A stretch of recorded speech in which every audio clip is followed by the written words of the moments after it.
ഇച്ചിരി നട്ടലുള്ളൊരു വ്യക്തിയാണ്, നട്ടലുള്ള വ്യക്തി. കാരണം അത് പറയാൻ പലരും ഇങ്ങനെ പറഞ്ഞിട്ടും പിന്നീട് വിളിക്കുക പോലും ഉണ്ടായിട്ടില്ല. പക്ഷെ അദ്ദേഹം ആ പറഞ്ഞ വാക്ക് പാലിക്കുകയും ഇപ്പോൾ സെറ്റിൽ ഒരാൾ പുള്ളിയേക്കാൾ നല്ലൊരു ഡ്രസ്സ്, ഒരു ഷർട്ട് ഇട്ടുകൊണ്ട് വരികയാണെങ്കിൽ അത് ഊരിപ്പിക്കും പുള്ളി. ഒരു ബാക്ക്ഗ്രൗണ്ട് മ്യൂസിക് അവിടെ ഇട്ടില്ലെങ്കിൽ, ഒരു ഇടി കൊടുത്തിട്ട് നടന്നു വരുമ്പോൾ ബാക്ക്ഗ്രൗണ്ട് മ്യൂസിക് ഇട്ടില്ലെങ്കിൽ പോയി, ആ പഞ്ച് പോയി. ഒരു 3 മണിയായപ്പോൾ പുള്ളി ഒരു കാട്ടിൻ്റെ നടുക്കുള്ള റോഡിൽ ഇറക്കി വിട്ട്, ഇറങ്ങുന്ന പറഞ്ഞിട്ട് ഇറക്കി വിട്ട് ചാറെടുത്ത് ജനം പിന്നെ അതിനെ മടുത്തു തുടങ്ങുമ്പോഴാണ്. പൊതുവേ അങ്ങനെയാണ് അതിൻ്റെ ഒരു സിസ്റ്റം. പക്ഷേ ഞാൻ ആ പീക്ക് ടൈമിൽ തന്നെ ഏറ്റവും റേറ്റിംഗ് ഉള്ള സമയം, ഇത്രയും ഞാൻ ആരാധിച്ചിരുന്ന പലരും എത്രമാത്രം വൃത്തികെട്ടവന്മാരാണെന്ന് പിന്നീടാണ് മനസ്സിലായത്. കുറേ കണ്ടൻറ്റ് എൻ്റെ കയ്യിൽ സംഭവമുണ്ട്, അത് എനിക്ക് ജനങ്ങളിലേക്ക് എത്തിക്കണം. ബിക്കോസ് എന്ന പ്ലാറ്റ്ഫോമിൽ വേണ്ടത് ലാലേട്ടനെ പോലെ ഉള്ള ഒരു ആങ്കറെ അല്ല ആക്ച്വലി.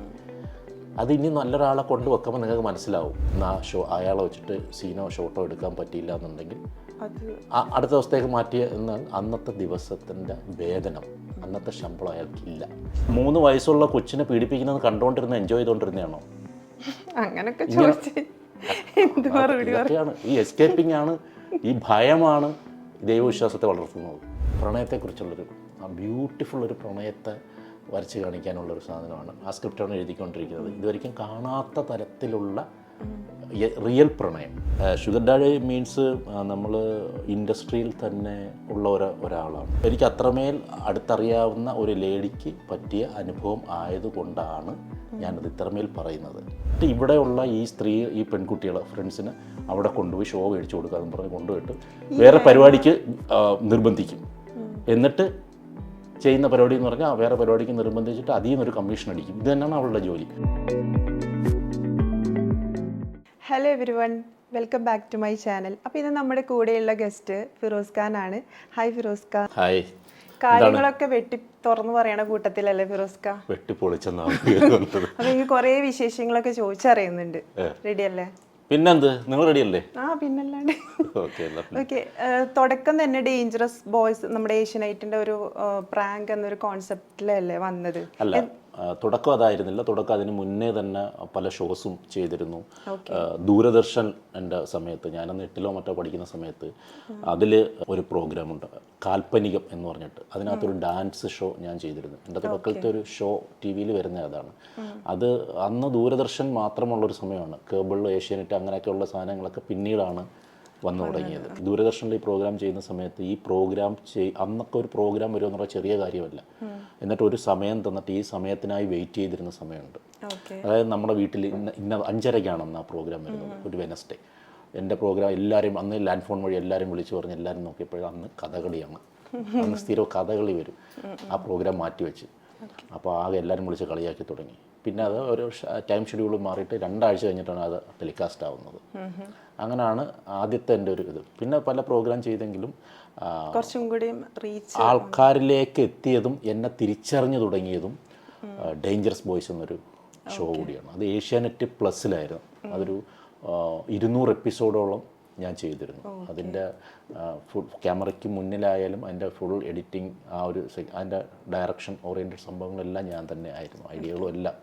അപ്പോൾ ഈ ഒരു പ്രാങ്ക് കോൺസെപ്റ്റിലേക്ക് വരാനുണ്ടായിരുന്ന ഒരു സാഹചര്യം എന്താണ്? അങ്ങനെയൊന്നുമില്ല. ഏഷ്യാനെറ്റ് പ്ലസ്, ഞാനവിടെ ഏഷ്യാനെറ്റിൽ അസിസ്റ്റൻറ്റ് പ്രൊഡ്യൂസറായിട്ട് ഒരു പ്രോജക്റ്റ് ചെയ്തുകൊണ്ടിരുന്നുണ്ട്. അന്ന് നിഷ പട്ടാലി എന്ന് പറഞ്ഞൊരു പ്രൊഡ്യൂസറുടെ ഒരു പ്രോഗ്രാം ഉണ്ടായിരുന്നു, ലേഡീസ് ഉള്ളി. അപ്പോൾ അതിൻ്റെ അസിസ്റ്റൻറ്റ് പ്രൊഡ്യൂസറായിരുന്നു ഞാൻ.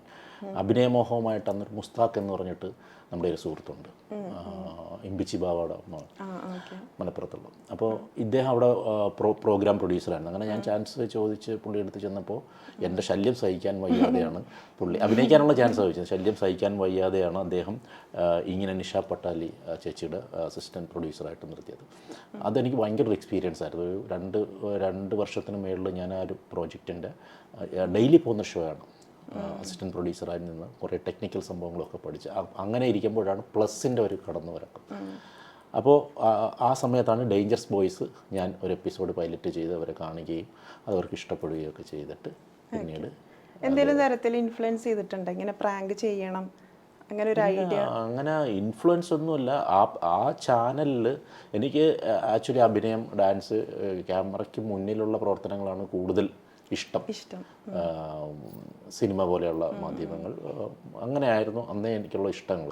സോ അപ്പോൾ ചാനലിൽ അന്ന് ആവശ്യപ്പെടുന്ന ഇത്തരം കുറച്ച് പ്രോഗ്രാംസ് ആയിരുന്നു, പ്രാങ്ക് ഷോ ആയിക്കോട്ടെ അല്ലെ ആങ്കറിങ് അങ്ങനെ. അപ്പോൾ അതിലെന്ത് വെറൈറ്റി കൊടുക്കാം എന്നുള്ള രീതിയിലേക്ക് പോയപ്പോഴാണ് പ്രാങ്കിലേക്ക് പോയത്. പിന്നെ അതിനകത്ത് എൻ്റെ ആഗ്രഹങ്ങൾ പ്രകാരം ബാക്ക്ഗ്രൗണ്ട് മ്യൂസിക്കൊക്കെ അന്ന് ഇന്നത്തെ പോലെ റൈറ്റ്സിൻ്റെ പ്രോബ്ലം ഇല്ല. ഇന്നെന്ന് പറയുമ്പോൾ ബാക്ക്ഗ്രൗണ്ട് ഒരു മ്യൂസിക് ഇടണമെങ്കിൽ റൈറ്റ്സ്, ഇപ്പോൾ ടി സീരീസ് ടിപ്സ് എന്നൊക്കെ പറഞ്ഞ് റൈറ്റ്സ് പ്രോബ്ലം വരും. അന്ന് ചാനൽ അതില്ല. അതുകൊണ്ട് ഞാൻ ഇഷ്ടപ്പെടുന്ന പാട്ടുകളൊക്കെയും ആയിരുന്നു അന്ന്. ഞാൻ ഒരുപാട് പാട്ട് കേൾക്കുന്ന ഒരാളാണ്. അതിൻ്റെ ബാക്ക്ഗ്രൗണ്ട് സ്കോറായിട്ട് ഒക്കെ ഒരുപാട് ഗിമിക്സുകൾ അതിൽ ഞാൻ ചെയ്തിട്ടുണ്ട്. അതൊക്കെയാണ് ആ പ്രോഗ്രാം ഇന്നും ആൾക്കാർക്ക്, ഇന്നും ഞാൻ ഏകദേശം ഒരു 10-18 വർഷത്തോളം കഴിഞ്ഞു എന്ന് തോന്നുന്നു അത് വന്നിട്ട്. ഇന്നും ആൾക്കാർ ഞാൻ എവിടെ പോയാലും ഒരു 10 പേരിൽ ഒരു 2 പേരെങ്കിലും ഡേഞ്ചറസ് ബോയ്സിനെ കുറിച്ച് പറയുകയും അതിലെ ചില ബർഗുണ്ടി പോലെയുള്ള, ബർഗുണ്ടി എന്ന് പറഞ്ഞാൽ അതിനകത്തുള്ളൊരു സെഗ്മെൻ്റ് ആയിരുന്നു. അത് ഏറ്റവും കൂടുതൽ ആൾക്കാർ ചിരിച്ച് അത് ചെയ്തുകൊണ്ടിരിക്കുമ്പോൾ ഞാൻ പോലും എനിക്ക് ചിരി അടക്കാൻ പറ്റാത്തൊരു സെഗ്മെൻ്റ് ആയിരുന്നു. അപ്പോൾ ഇങ്ങനെയുള്ള പല സാധനങ്ങളും ഇപ്പോഴും അതിൻ്റെ ഓരോന്ന് ഇന്ന സംഭവങ്ങളാണെന്ന് അവരിങ്ങോട്ട് എൻ്റെ അടുത്ത് പറയുകയാണ്. മനസ്സിലായി. അപ്പോൾ അത്രമേൽ ജനങ്ങളിൽ സ്വാധീനിച്ച ഒരു പ്രോഗ്രാമാണ് അതാണ് നമുക്ക് കിട്ടാനുള്ള ഏറ്റവും വലിയ അവാർഡ്, ഈ ജനങ്ങളുടെ ഈ ഒരു സ്നേഹം എന്നുള്ളത്. അപ്പോൾ ഇന്നും ആൾക്കാർ അത് ഓർത്തിരിക്കുന്നെന്ന് പറയുന്നത് തന്നെ എന്നെ സംബന്ധിച്ച് ഞാൻ ആ ചെയ്തതിൽ വളരെ എനിക്ക് അഭിമാനം തോന്നുന്ന ഒരു നിമിഷമാണ്. അതിനുശേഷം ഡാൻസിങ് റിയാലിറ്റി ഷോയില് തില്ലാന എന്നൊരു പ്രോഗ്രാമിൽ വന്നിട്ടുണ്ട്. അതെ. ഡേഞ്ചറസ് ബോയ്സ് കഴിഞ്ഞെന്ന് പറഞ്ഞാൽ അതിൽ ഏറ്റവും റേറ്റിംഗ് ഉള്ള സമയത്താണ് ഞാൻ തന്നെ നിർത്തിയ പ്രോഗ്രാം. സാധാരണ ഒരു പ്രോഗ്രാം റേറ്റിംഗ് ഉണ്ടെങ്കിൽ അതിനെ ചാറെടുത്ത് ജനം പിന്നെ അതിനെ മടുത്തു തുടങ്ങുമ്പോഴാണ്, പൊതുവേ അങ്ങനെയാണ് അതിൻ്റെ ഒരു സിസ്റ്റം. പക്ഷേ ഞാൻ ആ പീക്ക് ടൈമിൽ തന്നെ ഏറ്റവും റേറ്റിംഗ് ഉള്ള സമയത്ത് തന്നെ എനിക്കൊന്ന് ആ പ്ലസ്സിൽ അന്ന് 10 കണ്ടായിരുന്നു റേറ്റിംഗ്. ഏറ്റവും വലിയ റേറ്റിംഗ് ആണത്. ആ സമയത്ത് തന്നെ ഞാൻ ആ പ്രോഗ്രാം നിർത്തിയിട്ട് നേരെ സൂര്യ ടി വിയിൽ അന്നൊരു ജമ്പ് ചെയ്തു. അത് ഒരു ഡാൻസ് റിയാലിറ്റി ഷോ ഉണ്ടായിരുന്നു സെലിബ്രിറ്റീസിൻ്റെ. അങ്ങനെ ഞാൻ ആ ഡാൻസിൽ വിന്നറായിരുന്നു. പഠിച്ചിട്ടുണ്ടോ? ഇല്ലല്ല, ഞാൻ പക്ഷെ പഠിപ്പിച്ചിട്ടുണ്ട്. അത് കുട്ടിക്കാലം മുതൽ വീട്ടിൽ നിന്നൊക്കെ നല്ല പ്രോത്സാഹനമാണ്. അപ്പോൾ എൻ്റെ ഓർമ്മ വെച്ച കാലം മുതലേ അവർ കുഞ്ഞുനാളിലെ മറ്റേ നാഷണൽ പാനാസോണിക്കിൻ്റെ പഴയ ടേപ്പൊക്കെ ഉണ്ടല്ലോ, കാസറ്റ് ഇടുന്നത്, അതൊക്കെ ഇട്ടിട്ട് ഒരു I am a disco dancer എന്നൊക്കെ പറഞ്ഞിട്ട് എന്നെ ഇട്ട് ഡാൻസ് ചെയ്യിപ്പിക്കുന്നതൊക്കെ പരിപാടി. എന്നിട്ട് എവിടെ സ്റ്റേജ് ഉണ്ടോ അന്നൊക്കെ ഈ ഇന്നത്തെ പോലെയല്ല, ടി വിയുടെ മുമ്പിലല്ല ആൾക്കാർ കൂടുതലും. ഈ ഓണത്തിനും അങ്ങനെയൊക്കെയുള്ള ഓരോ ഫെസ്റ്റിവൽസിനൊക്കെ ക്ലബ്ബുകളുടെ പ്രോഗ്രാംസ് ഉണ്ടാവും. അവിടെയൊക്കെ കൊണ്ടുപോയി എന്നെ ഡാൻസ് ചെയ്യിപ്പിക്കുകയും അങ്ങനെ ഈ ജനങ്ങൾ ആ ഒരു ഫിയർ അങ്ങ് മാറിക്കിട്ടി, സ്റ്റേജ് ഫിയറും കാര്യങ്ങളൊക്കെ.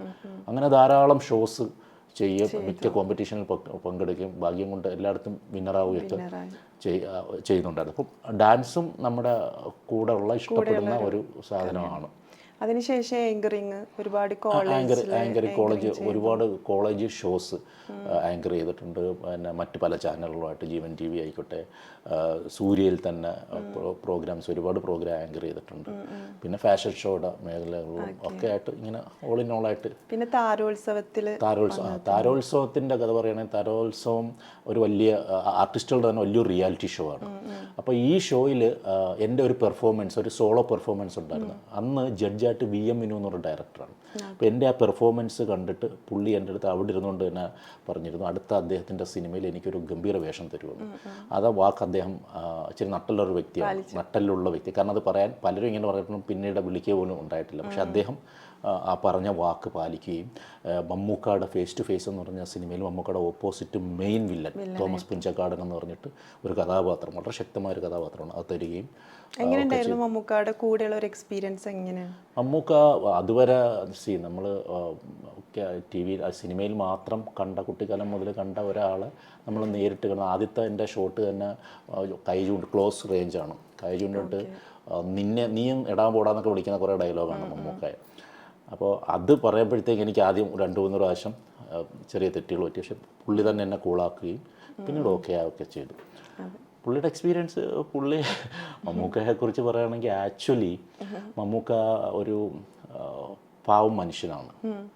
ആക്ച്വലി ഒരു പാവമാണ്, ഒരു 90% പാവമായിട്ടുള്ള ആളാണ്. പക്ഷേ പുള്ളിയുടെ സംഭവം എന്ന് പറയുന്നത് എനിക്ക് ഇപ്പോഴത് അംഗീകരിക്കാൻ പറ്റാത്തൊരു കാര്യം എന്ന് പറയുന്നത്, ഇപ്പോൾ സെറ്റിൽ ഒരാൾ പുള്ളിയേക്കാൾ നല്ലൊരു ഡ്രസ്സ്, ഒരു ഷർട്ട് ഇട്ടുകൊണ്ട് വരികയാണെങ്കിൽ അത് ഊരിപ്പിക്കും പുള്ളി.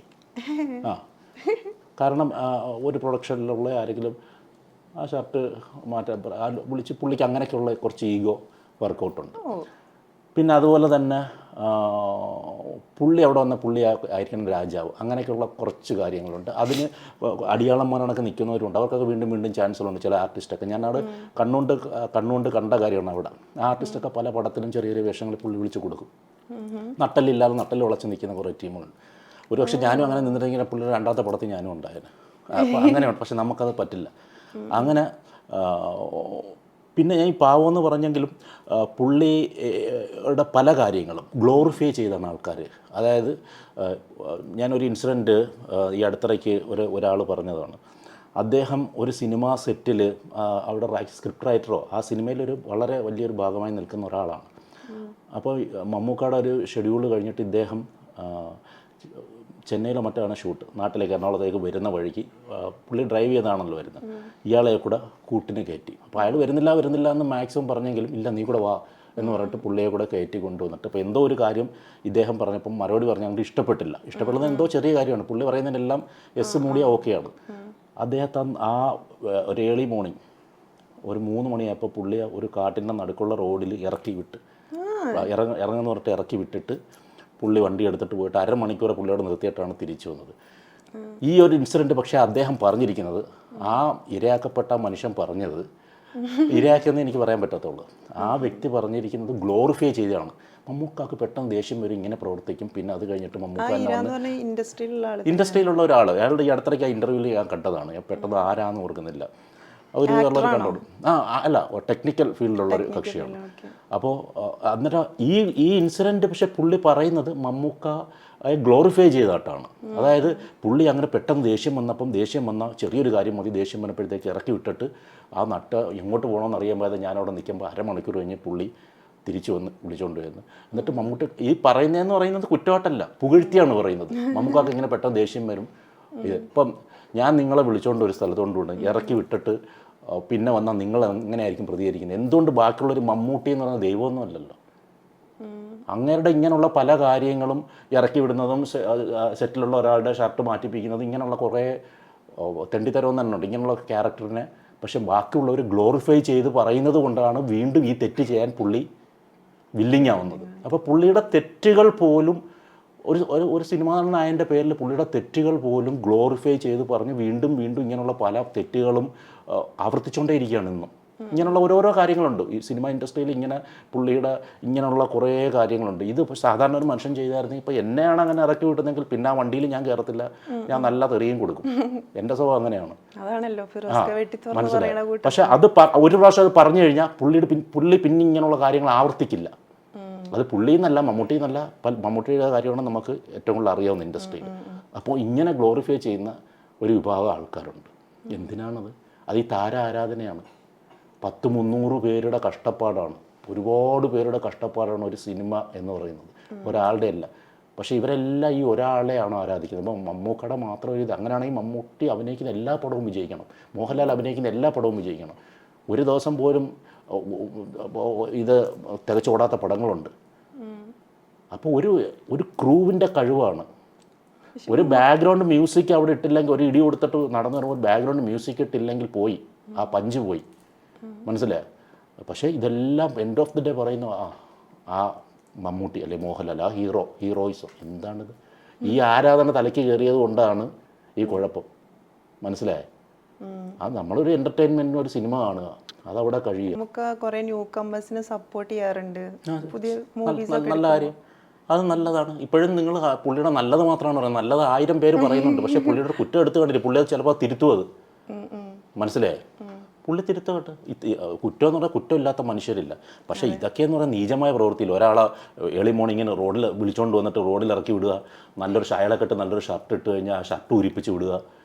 മനസ്സിലായേ? അങ്ങനെയുള്ള പല കുത്സിതങ്ങൾ പുള്ളിക്കുണ്ട്. മനസ്സിലായി? അതൊക്കെ നമ്മൾ ആ രീതിയിൽ തന്നെ തുറന്ന് പറഞ്ഞു കഴിഞ്ഞാലുണ്ടല്ലോ, എന്തെങ്കിലും ഒരു സെറ്റിൽ വെച്ച് എന്തെങ്കിലും ഒരു നെഗറ്റീവ് എന്നുണ്ടെങ്കിൽ ഞാൻ തുറന്ന് പറയും. മനസ്സിലായി? പക്ഷെ എന്തും വെട്ടി തുറന്ന് പറയുന്ന ആളുകളെ പൊതുവെ ഇൻഡസ്ട്രിയിൽ നിന്ന് ഒഴിവാക്കപ്പെടാറുണ്ട്. ഒരുപാട് ആളുകൾ അങ്ങനെ പറഞ്ഞിട്ടുണ്ട്. അപ്പൊ ഫിറോസ് കാക്ക് അത്തരത്തിൽ ഭയമൊന്നുമില്ലേ? ഇതിനകത്ത് ഭയക്കുന്ന എന്തിനാണ്? ഇതിനകത്ത് 101% എല്ലാവരും ഈ ഇതാണ് മോഴകളല്ല. മനസ്സിലായോ? വെട്ടി തുറന്ന് പറയുന്നത് കേട്ടോണ്ട് അവൻ കുറ്റം പറഞ്ഞല്ലോ, എന്നാൽ പിന്നെ അല്ലേ എന്നെക്കുറിച്ച് തെറ്റ് പറഞ്ഞല്ലോ, കുറ്റമല്ല എന്നെക്കുറിച്ചുള്ള തെറ്റുകൾ ചൂണ്ടിക്കാണിച്ചല്ലോ, എന്നാൽ പിന്നെ അവനെ എടുക്കണ്ട എന്ന് പറയുന്ന എല്ലാവരും മോഴകളല്ല, നട്ടലുള്ളവരും ഇതിനകത്തുണ്ട്. ഇല്ലേ? നമുക്ക് തെളിയും. ഒരു 5% നട്ടലുള്ളവരുണ്ട്, അവരെന്നെ വിളിച്ചാൽ മതി. പിന്നെ കീറിയ ആള് അതിനുള്ള അന്നം തരുമെന്നൊക്കെ അല്ലേ പറയുന്നത്. പിന്നെ സിനിമ കൊണ്ടേ എനിക്ക് ജീവിക്കാൻ പറ്റുമെന്നൊന്നുമില്ല, മനസ്സിലായി? സിനിമ തന്നെയാണ് നട്ടല് വളച്ചൊടിച്ചിട്ട് സിനിമ തന്നെ ചെയ്യണമെന്നുള്ള ആഗ്രഹമൊന്നുമില്ല. ഞാൻ ഓൾറെഡി കുട്ടിക്കാലം മുതൽ സിനിമ ആഗ്രഹിച്ച് വന്ന ഒരാളാണ്. പക്ഷേ ഇപ്പോഴത്തെ ഒരു സ്റ്റേജിൽ ഞാൻ പറയുകയാണ്, കാരണം ഇത്രയും ഞാൻ ആരാധിച്ചിരുന്ന പലരും എത്രമാത്രം വൃത്തികെട്ടവന്മാരാണെന്ന് പിന്നീടാണ് മനസ്സിലായത്, നീചന്മാരാണെന്ന് മനസ്സിലായത്, മനുഷ്യത്വമില്ലാത്തവന്മാരാണെന്ന് മനസ്സിലായത്. അപ്പോൾ ഇനി എനിക്കൊരു ജന്മമുണ്ട് ഒരിക്കലും ഞാൻ ആഗ്രഹിക്കത്തേയില്ല ഈ ഫീൽഡ്, മനസ്സിലായി? ആഗ്രഹിക്കത്തില്ല, അത്രമാത്രം വൃത്തികെട്ടൊരു ഫീൽഡായത്. അങ്ങ് നമ്മൾ പെട്ടുപോയി, ഇനി എനിക്ക് വേറെ ഒന്നും ചെയ്യാൻ പറ്റാത്തൊരവസ്ഥയിൽ നിൽക്കുന്നുണ്ട്, അങ്ങ് ഒഴുകി പോകുന്നേ ഉള്ളൂ എന്ന് പറഞ്ഞിട്ട് ഈ വിലക്കിയിട്ട് എൻ്റെ അന്നമൊന്നും മുടക്കാൻ പറ്റത്തില്ല. ഇതെല്ലാം അടുത്ത് പണിക്ക് പോകും, അത്രേ ഉള്ളൂ. എന്തെങ്കിലും ഒരു ഇൻസിഡൻറ്റ് ഉണ്ടായിട്ടുണ്ടോ? ഇല്ല, ഇൻസിഡൻറ്റ് ഉള്ളതൊക്കെ ഞാൻ അപ്പോഴപ്പോഴും മറുപടി കൊടുക്കാറുണ്ട്. അങ്ങനെ ഇൻസിഡൻറ്റ് മനസ്സിൽ വെച്ചാൽ നടക്കാൻ മാത്രമുള്ള കാര്യങ്ങളൊന്നും എനിക്കില്ല. അത്ര വലിയ സിനിമാ നടനോ ഒന്നും അല്ലല്ലോ നമ്മൾ. പക്ഷേ ഉള്ള ഇതിൽ നിന്നും എനിക്കെന്തെങ്കിലും കിട്ടുകഴിഞ്ഞാൽ അപ്പോഴും എന്നെ മറുപടി കൊടുത്ത് അവിടെ സോൾവ് ചെയ്യും. പിന്നീട് മനസ്സിൽ വെച്ചുകൊണ്ടിരിക്കുന്ന കാര്യങ്ങളൊന്നുമില്ല. ഞാനിപ്പോഴും പറഞ്ഞ മമ്മൂക്ക എന്ന് പറഞ്ഞ അതുല്യനായൊരു നടൻ തന്നെയാണ്. അദ്ദേഹം ചെയ്യുന്ന ഈ മണ്ടത്തരങ്ങളെ വിളിച്ചു കാണിക്കുന്നില്ല എന്നുള്ളതാണ്. അദ്ദേഹം ചെയ്യുന്ന ഇങ്ങനെയുള്ള കുൽസിതങ്ങളെ എല്ലാവരും ഗ്ലോറിഫൈ ചെയ്ത് പറയുന്നതിലുള്ളൊരു അമർഷമാണ് ഞാനീ പറഞ്ഞത്. അല്ലാതെ പുള്ളിയുടെ എനിക്ക് ഒരു ഇതുമില്ല. പുള്ളിയുടെ പേഴ്സണൽ നമ്പർ എൻ്റെ കയ്യിലുണ്ട്. ചില സമയങ്ങളിൽ ഗുഡ് മോർണിംഗ് അതും ഇതൊക്കെ വരാറുണ്ട്, അങ്ങോട്ടോട്ട് അതൊക്കെ ഉണ്ട്, മനസ്സിലായി? എൻ്റെ അടുത്ത് എനിക്ക് ഒരു വിരോധം കൊണ്ടല്ല ഞാൻ പറയുന്നത്. പക്ഷേ പുള്ളി ഒരിക്കലും ഇത് ചൂണ്ടിക്കാണിക്കണം പുള്ളിയുടെ തെറ്റെന്താണെന്നുള്ളത്. ഇത് കൂടെ നിൽക്കുന്നവർ പുള്ളി എന്തെങ്കിലും ഒരു മണ്ടത്തരം പറഞ്ഞാലും പകൽ നോക്കിയിട്ട് ഇത് ഇരുട്ടാടാന്ന് പറഞ്ഞാൽ ഇരുട്ടാന്ന് പറഞ്ഞുകൊണ്ടിരിക്കും ബാക്കിയുള്ളവർ. അങ്ങനെ സപ്പോർട്ട് ചെയ്ത് ഇങ്ങനെ നിൽക്കുകയാണ്. അത് മാറ്റി പറയണം. അതാണ് യഥാർത്ഥ ഒരു സൗഹൃദം എന്ന് പറയുന്നത്. ഫിറോസ്ക്ക് ഇത്രയും കാര്യങ്ങളൊക്കെ തുറന്നടിച്ച് പറയുമ്പോൾ ഫിറോസ്ക്ക് ഒരു പേടിയില്ല. സിനിമ കൊണ്ടേ ജീവിക്കും, അല്ലെങ്കിൽ സീരിയൽ കൊണ്ടേ ജീവിക്കും, അല്ലെങ്കിൽ ഇത് കൊണ്ടേ ജീവിക്കും എന്ന് പറയുന്നത് എനിക്കങ്ങനെ ഈ ഒരുപാട് ആഗ്രഹങ്ങൾ വരുമ്പോൾ ഒരുപാട് കാർ എടുക്കണം, മറ്റേത് എടുക്കണം, ഒരുപാട് ആഗ്രഹങ്ങൾ വരുമ്പോഴല്ലേ ഈ ഇങ്ങനെയൊക്കെയുള്ള സാധനങ്ങൾ വരുന്നത്. പൈസ ഒരുപാട് വേണമെന്ന്. എനിക്കിപ്പോൾ അത്യാവശ്യം എനിക്ക് ഇതൊന്നും ഇല്ലെങ്കിൽ എന്തെങ്കിലുമൊക്കെ ചെയ്ത് ജീവിച്ച് പോകും. അങ്ങനെ വലിയ ആഗ്രഹങ്ങളൊന്നും ഇല്ല എനിക്ക്. ഏറ്റവും വലിയ സ്വത്തല്ലേ ആരോഗ്യം. ഫിറോസ്ക്ക് ആഗ്രഹിച്ച ഒരു പൊസിഷനിൽ ഫിറോസ്ക്ക് എത്തിയിട്ടുണ്ടോ? ഒരുപാട് ആഗ്രഹമൊന്നുമില്ല, പക്ഷെ എന്നാലും കുറച്ചുകൂടെ എനിക്ക് കാര്യങ്ങൾ, ഞാൻ ചെയ്യാൻ ആഗ്രഹിക്കുന്ന കാര്യങ്ങൾ ഇനി ഇതുവരെയും ജനങ്ങൾക്ക് എനിക്ക് കൊടുക്കാൻ കഴിഞ്ഞിട്ടില്ല. മനസ്സിലായി? കുറേ കണ്ടന്റ് എൻ്റെ കയ്യിൽ സംഭവമുണ്ട്. അത് എനിക്ക് ജനങ്ങളിലേക്ക് എത്തിക്കണം. ഇപ്പം ലാലേട്ടൻ ബിഗ് ബോസിൽ ഏങ്കറിങ് ചെയ്യുന്നുണ്ടല്ലോ, അപ്പം അതിനോട് എന്താണ് അഭിപ്രായം? അതിനോട് കുഴപ്പമില്ല, പക്ഷെ അതിലും നല്ലൊരാൾ വന്നാൽ അടിപൊളിയായിരിക്കും. പിന്നെ സൽമാൻ ഖാൻ ഹിന്ദിയിൽ ഒരു ഗംഭീര ബിഗ് ബോസിന് പറ്റിയ ഒരാളാണ് അദ്ദേഹം. അതുപോലൊക്കെ മലയാളത്തിൽ ഒരാൾ വരണം, മനസ്സിലായി? അത് ഇപ്പം ഇത്രയും നാൾ ആൾക്കാർ ലാലേട്ടനെ കണ്ടിരിക്കുന്നത് കൊണ്ട് മാറി ചിന്തിക്കാനുള്ള ഇതില്ല ആർക്കും. പക്ഷെ അതല്ല, ബിഗ് ബോസ് എന്ന പ്ലാറ്റ്ഫോമിൽ വേണ്ടത് ലാലേട്ടനെ പോലെ ഉള്ള ഒരു ആങ്കറെ അല്ല ആക്ച്വലി.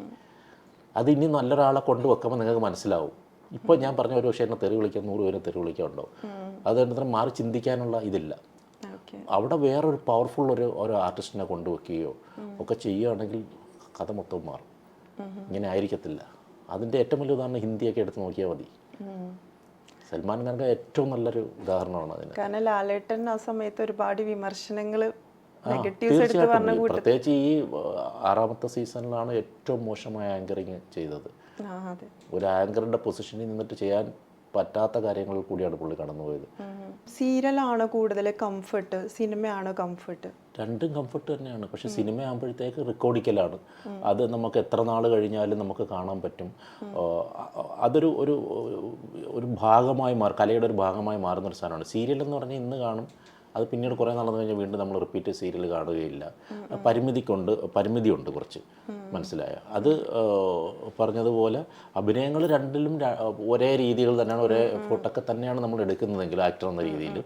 പക്ഷേ പിന്നെ സിനിമ നമ്മൾ ഇന്നൊരു കാര്യം ചെയ്താൽ എന്നത്തേക്കും ആ സാധനം അവിടെ ഉണ്ടാവും. പിന്നെ ഒരുപാട് നമുക്ക് ആൾക്കാർ, ജനങ്ങൾ കൂടുതൽ കാണുകയും അങ്ങനെയുള്ള പല പല വഴി സാധ്യതകൾ കൂടുതൽ സിനിമ തന്നെയാണ്. സീരിയൽ എന്ന് പറഞ്ഞാൽ അത് ഒറ്റ പ്രാവശ്യം കണ്ട്, വൺ ടൈം കണ്ട് അത് കളയും, അത്രയേ ഉള്ളൂ. പിന്നീടൊന്നും ഓർത്തിരിക്കത്തില്ല. ഞാൻ വിരലെണ്ണാവുന്ന സീരിയലേ ചെയ്തിട്ടുള്ളൂ. 2 or 3 സീരിയൽ മാക്സിമം ചെയ്തു. ഇപ്പോൾ ഒരെണ്ണം പഞ്ചാഗ്നി ചെയ്തുകൊണ്ടിരിക്കുന്നത് ഫ്ലവേഴ്സിൽ. നേരത്തെ ഞാൻ സി കേരളയിൽ മിസ്സസ് ഹിറ്റ്ലർ എന്ന് പറയുന്ന സീരിയലാണ് ചെയ്തത്. ഉഗ്രനൊരു ക്യാരക്ടറാണ് ചെയ്തത്. നെഗറ്റീവ് ഷെയ്ഡുള്ള ക്യാരക്ടറാണ്. ഒരു ഡ്യുവൽ പേഴ്സണാലിറ്റി ക്യാരക്ടറാണ്.